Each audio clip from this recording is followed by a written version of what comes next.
Hello everyone, good morning. For today's video, I will be making pork porridge. This is the minced pork. I will add cut spring onions on that.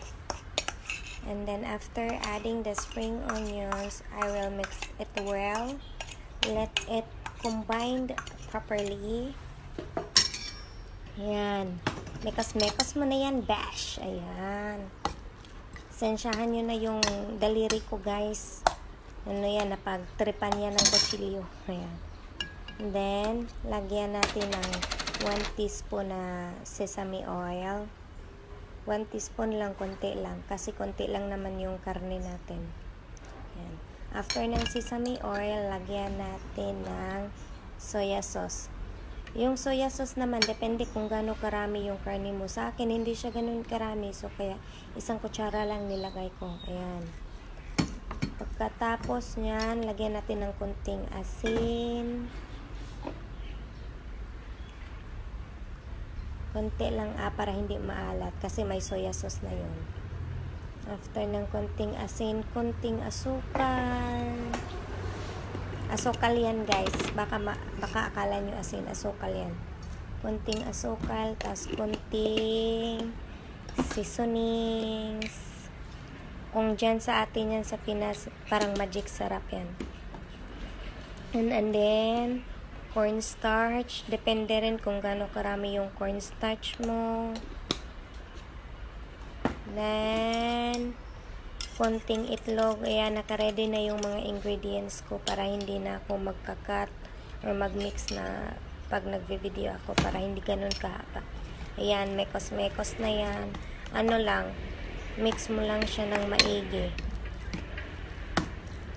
Tapos, nung mag-mix, kung okay na yung consistency niya, it depende yan kung ano yung mga nilagay mo, gano'ng karami. Depende yan sa consistency dahil sa mga nilagay mo din. Ayan. Tapos, gawin mo siyang meatballs after yan. But before that, i-prepare muna natin yung hugas muna tayo ng kamay, tapos yung plato na paglagyan natin ng meatballs. Don't worry, kahit walang gloves, guys, malinis kamay ko kasi nagugas ako. Ayan. At depende na rin sa inyo kung gaano kalaki yung meatballs nyo na ihalo nyo sa porridge mamaya. Ayan. But before natin tapusin yung paggagawa ng meatballs, salang muna natin yung rice natin na gagawin natin lugaw. Ayan. Ayan na siya. Salang ko lang. Samahan niyo muna ako. Ayan. Salang natin. Muna natin yung fire. And continue na tayo sa paggawa ng meatballs. Tapusin lang natin gawin yan. Until sa matapos na lahat.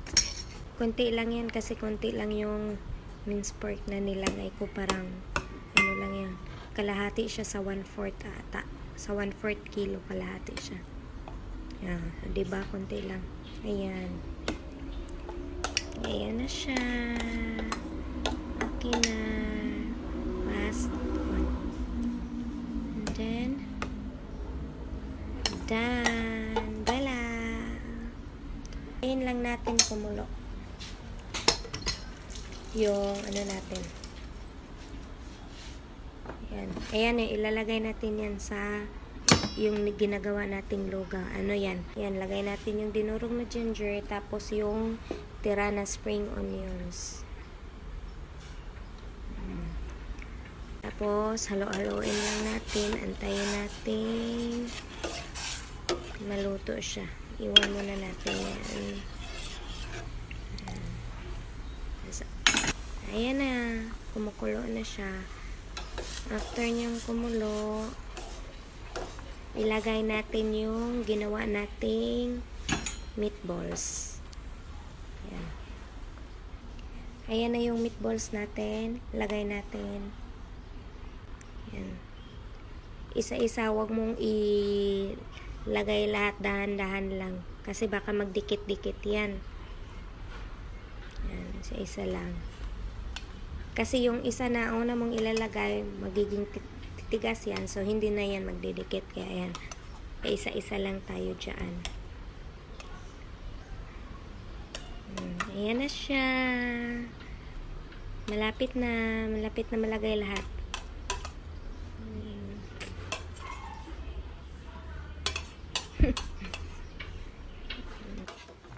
Ayan na, luto na. Yan na yung Chinese pork porridge natin. Thank you for watching, guys. Hope you will follow me. Bye-bye. Until then, thank you.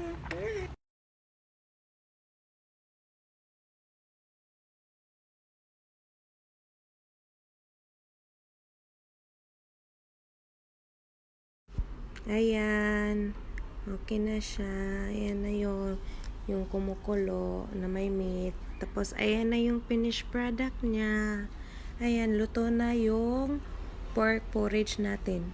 Chinese style yan na pork porridge. Makagusto nyo ring gawin.